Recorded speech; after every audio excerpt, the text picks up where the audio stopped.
This may not be a traditional opening, but I still feel like I have to share it with you all before I can rightfully begin. Hopefully, it'll give you all some context to our situations. A few years have passed since my experiences in the Peace Corps, 2012. A few nights ago, I woke up at 4 in the morning.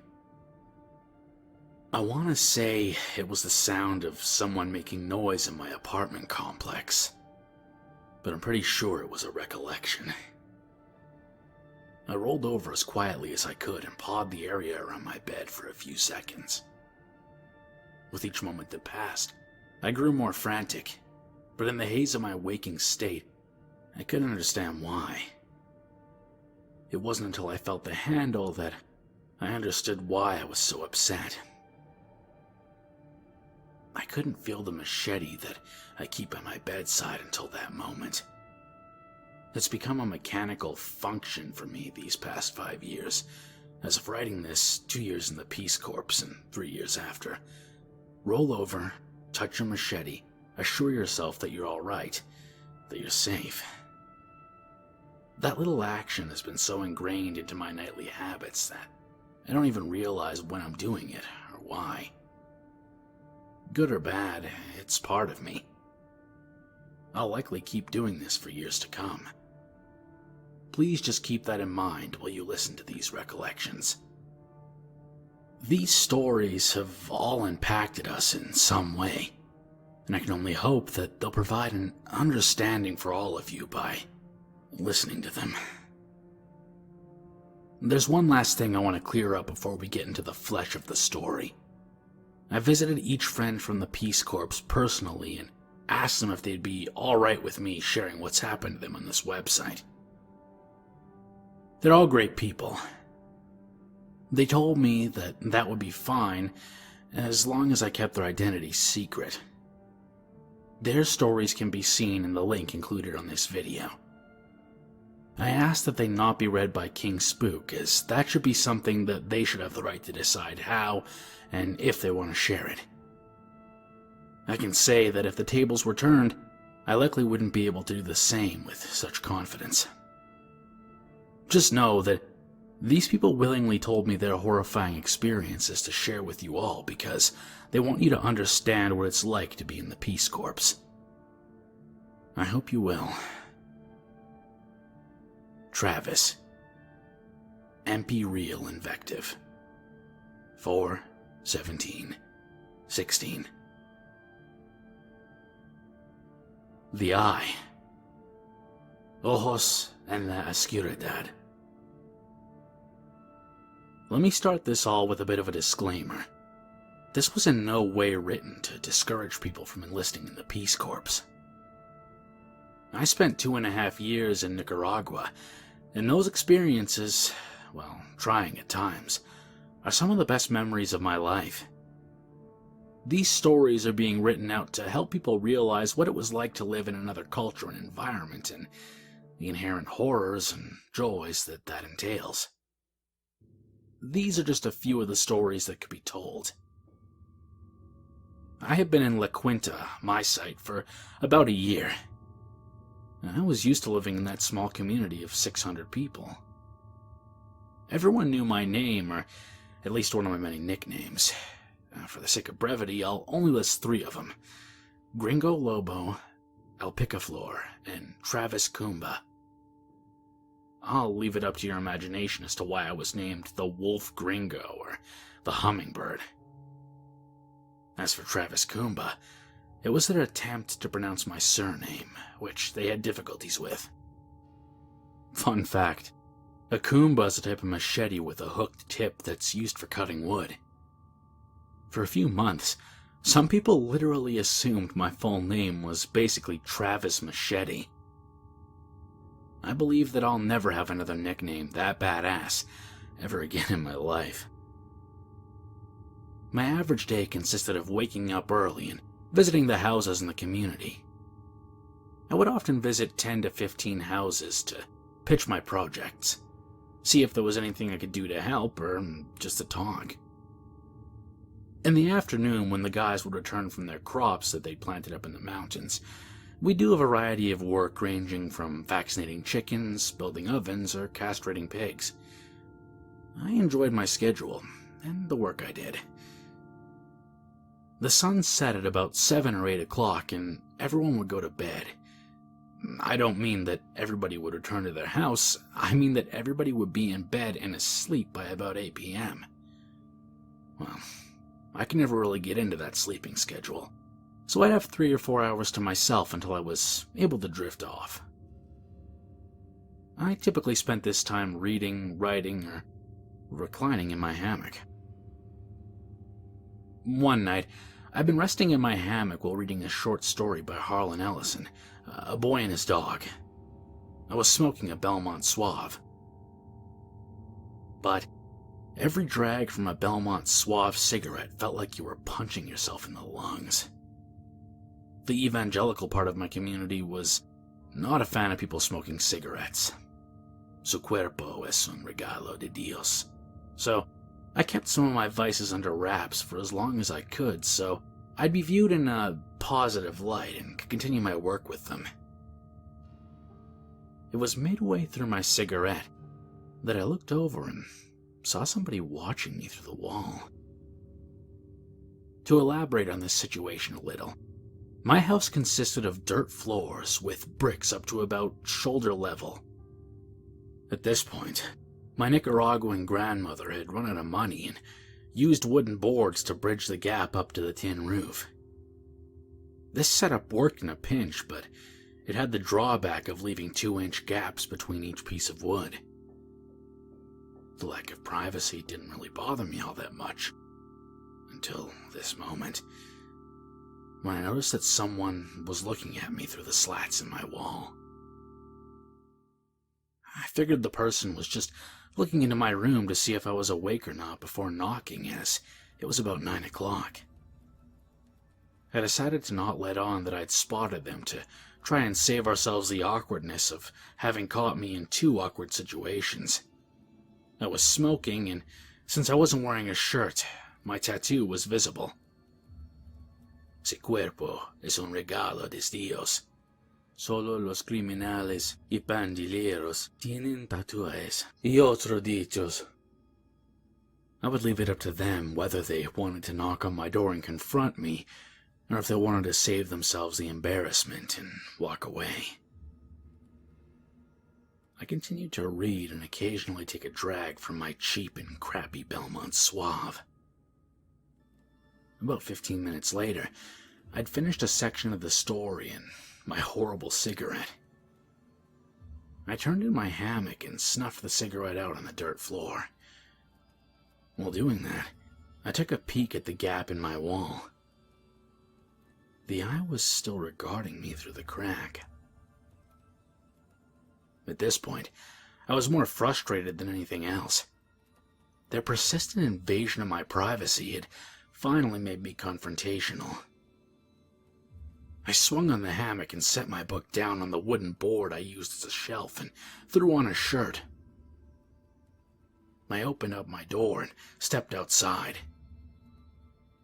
I walked around the outer wall of my room, but I turned up nothing. The person was gone. I visited the latrine and then returned to my room. I finished up my book and went to bed around 11 o'clock. While that may not seem like a late hour, let me point out that most people have been asleep for about 3 hours now. In their opinion, I was a regular night owl. Later, when they found out about my smoking and tattoo, I was labeled as a rebel and a gangster, which now seems ridiculous in retrospect. I would get a few hours of sleep every night before I'd toss and turn and try to find a more comfortable position. My bed wasn't the most comfortable thing in the world. I would get a few hours of sleep every night before I'd toss and turn and try to find a more comfortable position. I woke up at around 3 that night and rolled over in my bed. In doing so, I found myself looking directly at the eye that had been watching me earlier that night through the gaps of my wall. I maintained eye contact with that person for a good couple of minutes. I don't know how long I stared, and I don't know how long they've been watching me. I became painfully aware that the locking mechanism for my door was a small piece of metal that I slid into a catch which consisted of 2 intersecting nails. In other words, the only way my lock could have been flimsier was if I tied my door shut with dental floss. It was a good thing I slept with a Kumba by my bed. It's a habit I still have to this day. Eventually, they left, and I went back to sleep.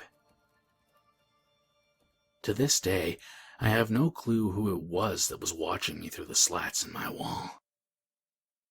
To me, that was the most frightening part of the whole experience. It even inspired some of my earlier stories. Not the invasion of privacy when I was at my most unguarded moment, but that this person eyed me in my hammock for at least 15 minutes and then watched me sleep for an unknown period of time. I lived with these people for another year after that experience. It could have been anyone. A man I built an oven or vaccinated chickens with. A woman I gossiped with or who taught me how to cook. I had no clue. I lived in La Quinta for 2 years with a person who was so focused on me that they once watched me sleep.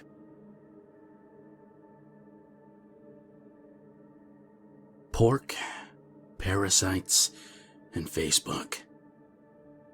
Ganchos, parasitos, y Facebook. I think it's important to let everyone know that this event is very recent. I got the results back Wednesday, November 1st, 2017, and I haven't quite had the time needed to fully process all of this, so please bear with me a little bit. I decided not to put this at the end of this anthology because I feel like the ending I have is stronger than this one. I just felt like this story needed to be included, and I didn't want to shift the narrative flow by trying to put everything in chronological order. With that small aside out of the way, let's proceed. Let me begin this story with a bit of preamble. My community, La Quinta, is small, about a population of 600, and relatively poor. A majority of their income comes from selling their surplus harvest of beans, and they roughly earn about $300 to $400 to live off of for the rest of the year. As such, their meals tend to be pretty basic and very light on meat of any kind. Instead, they tend to focus mainly on rice and beans as their main staple for protein. That being said, the meals can be quite hearty. Due to this, I would typically find myself eating meat of some sort about once a month, usually chicken, and it would typically be in celebration of a birthday or life event. Coming from a carnivorous family, this was a bit of a difficult adjustment to make, as I was going from eating meat of some sort on a day-to-day basis to rarely eating it. I know it's first world problems, but it was something that I always missed while I was working down there. I kept these sentiments to myself and never told my host family, as they were doing the best they could. Well, there was one exception to this. Typically, when people were having quinceañeras and graduations, they'd celebrate by splurging a bit on food. The first year I was down there, I visited a few families, but never really found myself invited to too many parties, due to the fact that the previous volunteer left abruptly mid-service after her father passed away, and my community was a bit hesitant to open up again. Once my projects, building ovens, castrating pigs, using more humane and clean methods, training dogs, teaching English, and showing how to make homemade insect deterrents for gardens began picking up in the community, I found myself being invited to more events and eating more varied foods. During these occasions, I found myself eating pan-fried pork, fried chicken, and ripochetas, Think of it like a fried quesadilla, with chicken or pork. While beef was on the more expensive side, a number of families were more than happy to buy pork in celebration of a milestone, so that was the typical fare a person might have if they were attending an event. I even returned the favor by slaughtering the pig I'd been raising, demonstrating humane and efficient slaughtering methods, and having a barbecue in one of the barrel ovens I'd built.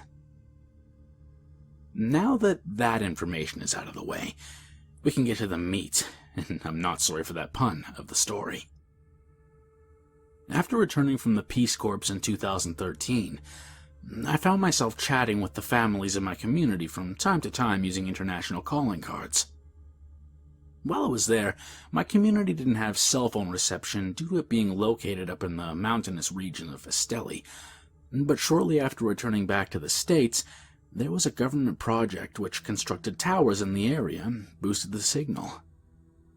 Suddenly, with this more stable signal, people found themselves with access to the internet through their phones.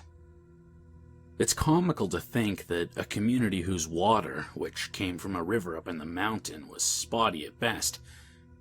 It worked about 70% of the time and frequently was out for days on end, and electricity that went out every time it rained, which during the rainy months means it'd be out for weeks on end possibly, would find themselves with access to the internet and Facebook through their cell phones.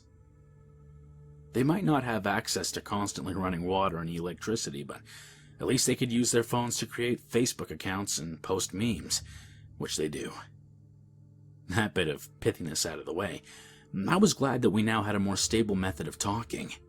I was able to keep in touch with my community via Facebook Messenger and keep in the loop with their day-to-day life. I watched as my friends grew up, went to university, or found work, and got married. While my Spanish is nowhere near as good as it used to be, I still enjoyed keeping in contact with them. It began with the most innocuous of phrases. I was talking to one of my village friends and we were reminiscing about my time there, and they asked me if I remembered the time I ate chancho con semillas, a hog and pig with seeds. I didn't specifically remember any time I ate seeds, so I decided to do a bit of research and quickly realized what they meant by that phrase. Chancho con semillas. It was a Nicaraguan colloquialism for a pig with a parasitic infection. They describe it as semillas, or seeds, because the parasitic infection, Tenia solium, looks like small, white, seed-like growths in the meat of the afflicted pig. Google chancho con semillas if you want an example. If not properly cooked, it's possible for Tenia solium to infect humans with a condition known as cysticercosis. Apparently, the infection began in a community that was north of me when a farmer sold a pig to a family that was from the nearby city, Esteli, for a celebration. The family brought the pig home and slaughtered it, only to discover that it was riddled with the parasite. They drove the butchered pig back and tried to get a refund in the community. The person who sold the pig refused, saying all sales were final, and the person left with the tainted pork.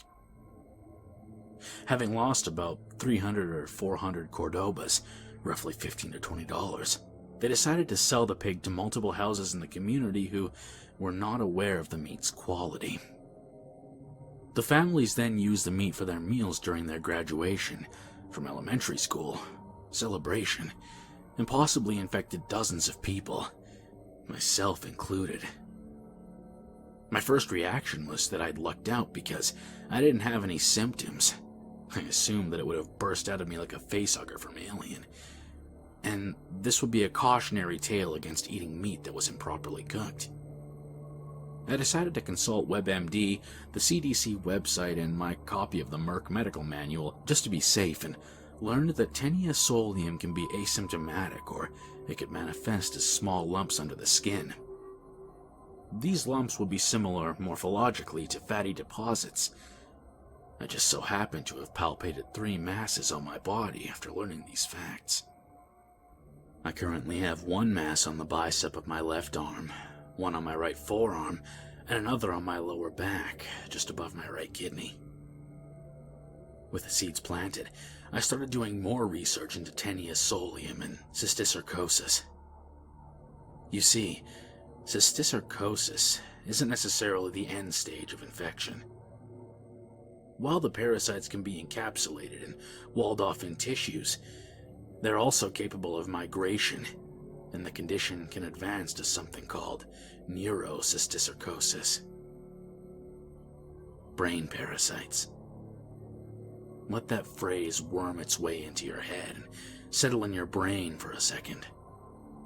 It is possible to get an infection from eating tainted pork that can fester in your brain. The common symptoms for neurocysticercosis are seizures, headaches, and difficulty balancing. While I have been experiencing headaches lately, likely stress headaches from trying to complete all the paperwork necessary to begin a veterinary program in January, I haven't had any difficulty balancing or seizures. It seemed unlikely that if I did have cysticercosis, that it had advanced to that stage. That being said, the thought of possibly having this infection for a little over 4 years was not very comforting. I scheduled an appointment with a doctor in hopes of getting a blood panel to confirm and possibly seek treatment. I scheduled an appointment for last Monday and went in for a blood test. It took a bit of explaining my history to get him to set up the blood test. I can understand his reasoning behind it, as it's typically not the most common affliction in the US, although there are a number of reported cases here in the US. I got my blood drawn and was told that we wouldn't have the results for 1 day while they tested the sample. I imagined the test was going to be like the blood test scene from John Carpenter's The Thing, where a nurse dips a heated coil into the blood and it jumps out of the petri dish, and they have to chase the infection through the lab with a flamethrower to try and burn it out. If there's one thing I know about myself, it's that I tend to have a bit of gallows humor when it comes to potentially bad news. I know it seems like a bit of a tonal shift, but that was the thing I thought about while waiting to make myself feel better. I would rather sit around with those fantastical and absurd images than imagining parasites in my body and what they were possibly doing. On Tuesday, I got a call from the doctor's office, and they told me that I had a clean bill of health. Turns out, the masses on my arms were just fatty deposits and weren't actually cysticercosis.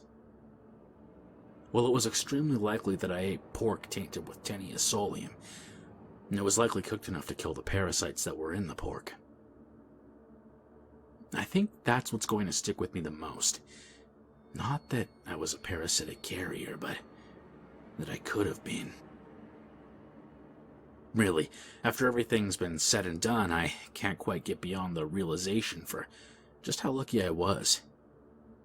I visited multiple houses from graduation celebrations and likely ate that tainted pork on multiple occasions.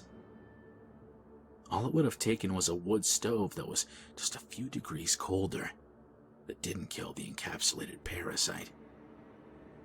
After which, I would have been walking around with a parasitic infection that could have migrated to my brain and drastically shortened my life and possibly required neurosurgery. I don't know how long that thought is going to gnaw away at my brain. The man on the bus. Mi vergüenza. As I sit here typing out these stories, there's one thing that nags at me from the back of my mind.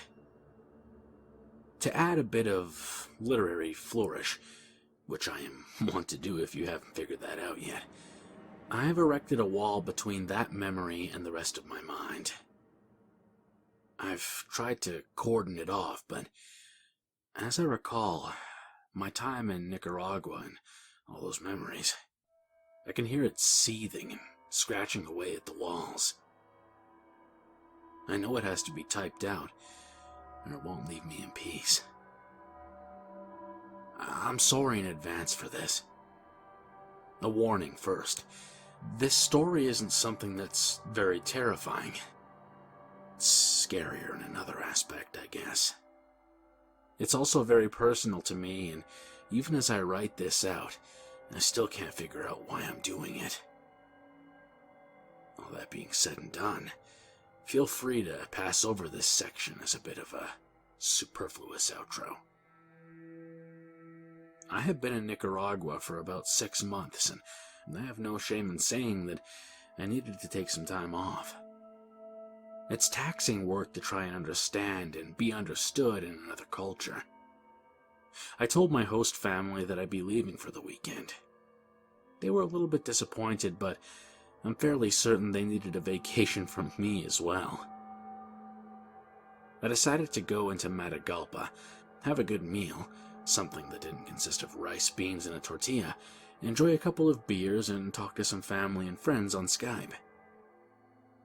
I woke up early and got on a bus into Esteli, and then caught a bus that would take me to Matagalpa in 3 hours.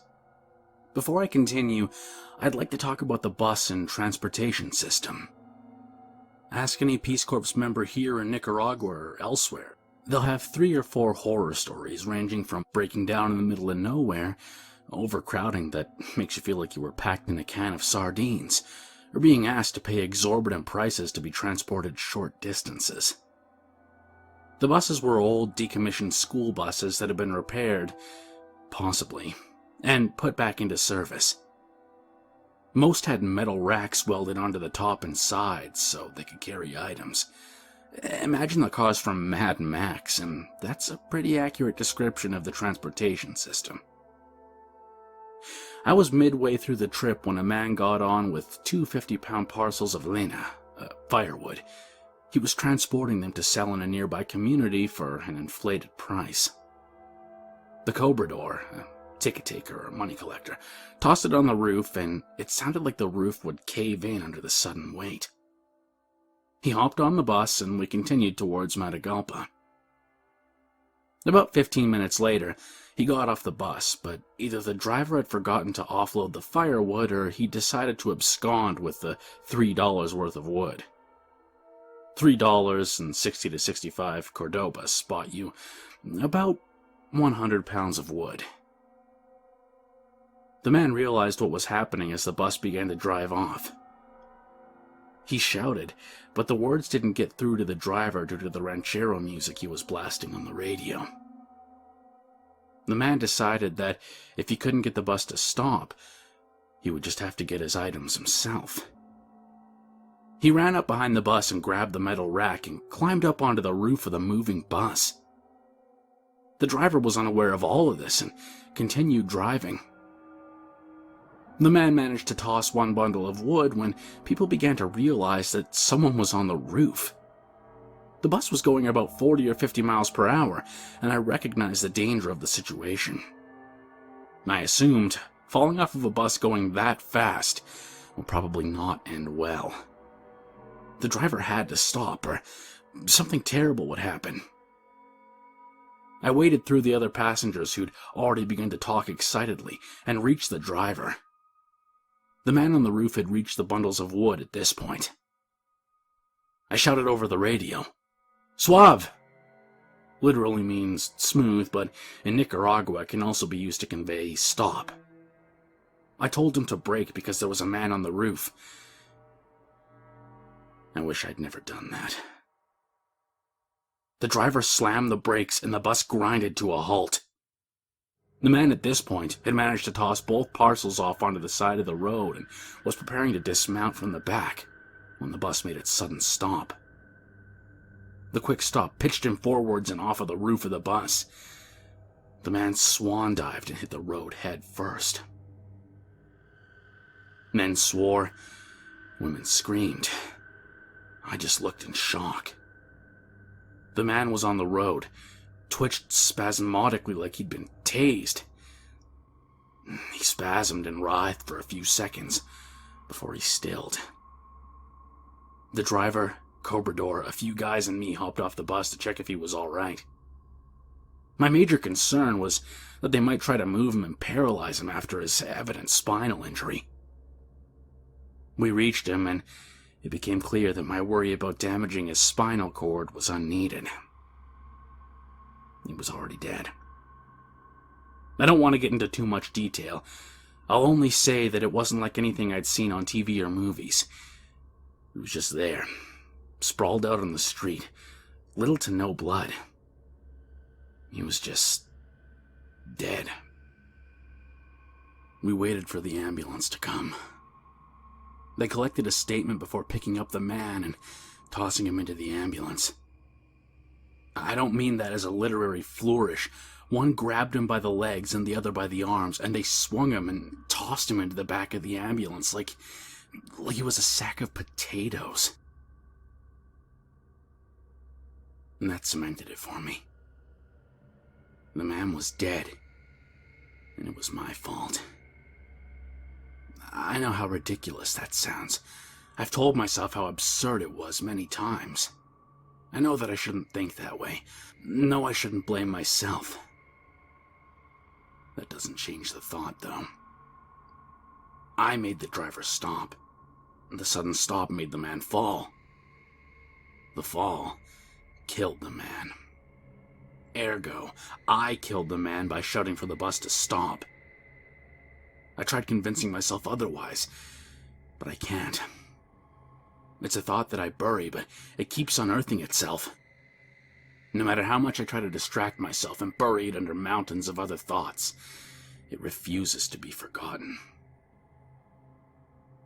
I think maybe that's why I'm typing all of this.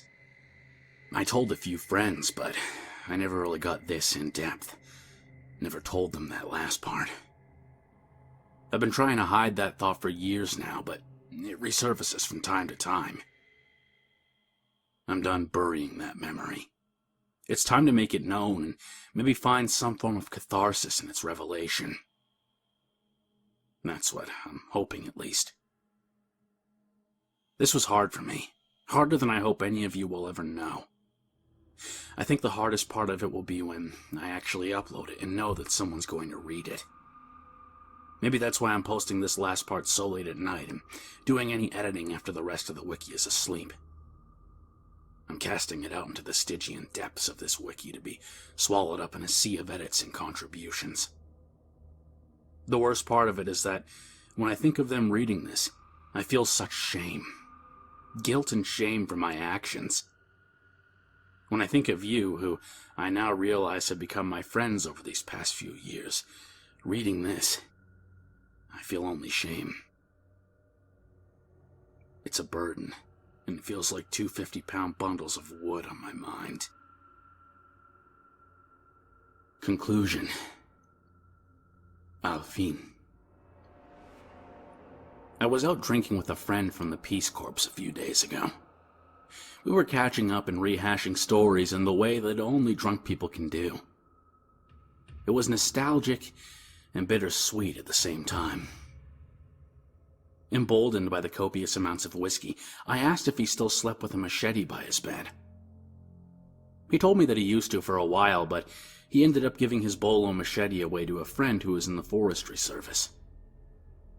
I asked how he slept without it by his bed, and he told me that there was no change.